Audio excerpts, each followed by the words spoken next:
Il avait tué 99 personnes. 89 vies effacées par sa main. Son cœur était dur, vide, mort.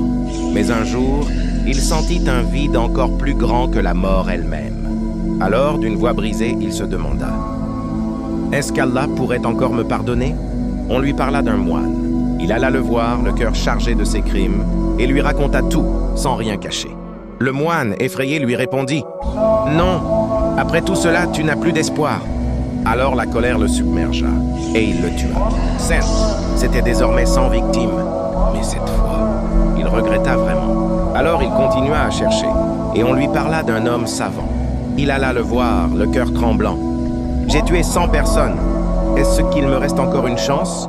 Le savant répondit calmement. « Qui peut fermer la porte du pardon d'Allah? Mais quitte cette terre. Va vers un pays où vivent des gens pieux et adore ton Seigneur. » Alors il partit, le cœur lourd mais plein d'espoir.